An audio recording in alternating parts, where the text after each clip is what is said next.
Assalamualaikum warahmatullahi wabarakatuh. Bismillahirrahmanirrahim. Alhamdulillahirabbil alamin. Wa bihi nasta'inu ala umuri dunya waddin. La haula wala quwata illa billahil aliyyil azim. Allahumma shalli wa sallim ala sayyidina Muhammad wa ala ali sayyidina Muhammad. Amma ba'd.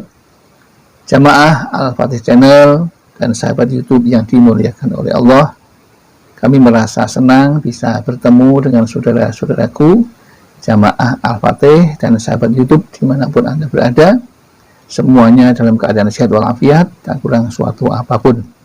Oleh karena itu, mari kita syukuri kenikmatan ini dengan mengucapkan Alhamdulillahirabbil alamin.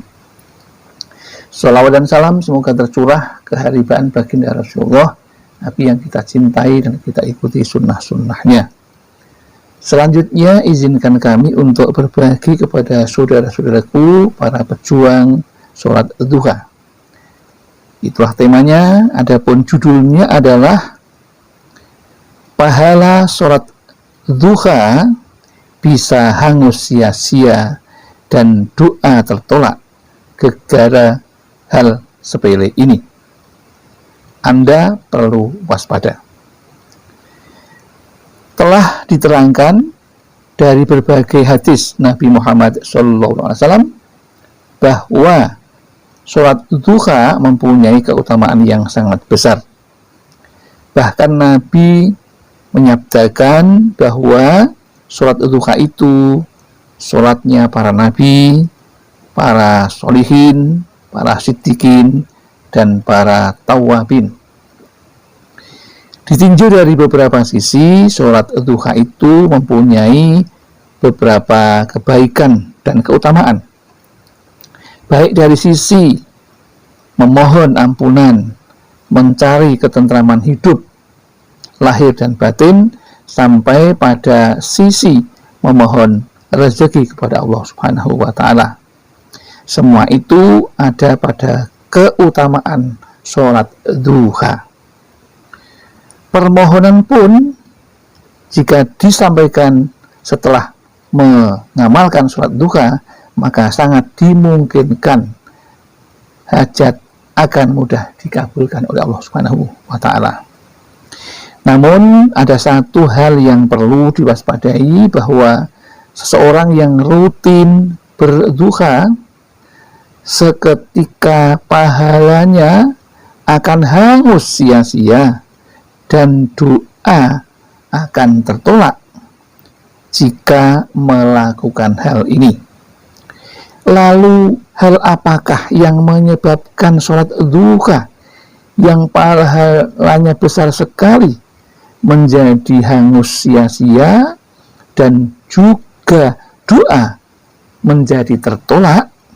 Untuk itu, mari kita simak apa yang telah disampaikan oleh Abu Lais As-Samarqandi dengan sanadnya dari Hasan radhiyallahu anhu bahwa Nabi Muhammad sallallahu alaihi wasallam bersabda, Bismillahirrahmanirrahim, Innal ghilla wal hasada yakulanil hasanati kama kulun narul khatab, yang artinya dengki dan iri atau hasud keduanya dapat menghapus amal kebaikan seperti api membakar kayu.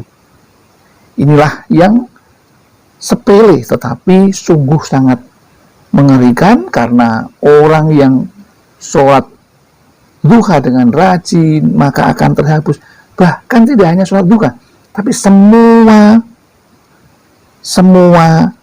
kebaikan, ya, semua kebaikan akan terhapus, tidak hanya sholat duhanya, semuanya akan terhapus.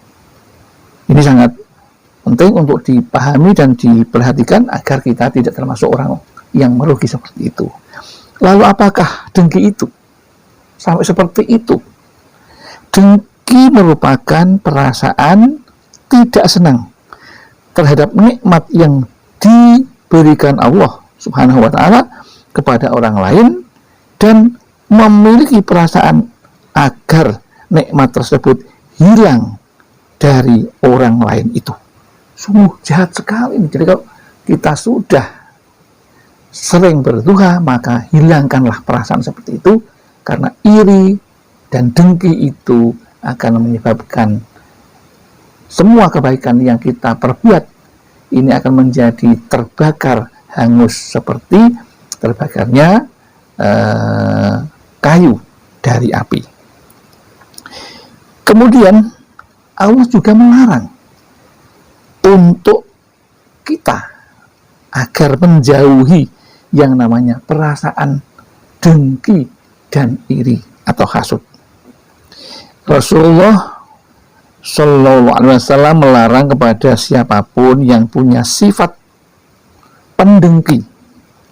Hal ini sesuai dengan hadis Nabi yang artinya janganlah kalian mendengki, janganlah kalian saling memutus hubungan silaturahim, janganlah kalian saling membenci, jagalah kalian saling memperbaiki hubungan, dan jadilah kalian hamba-hamba Allah yang bersaudara. Hadis riwayat Bukhari dan Muslim.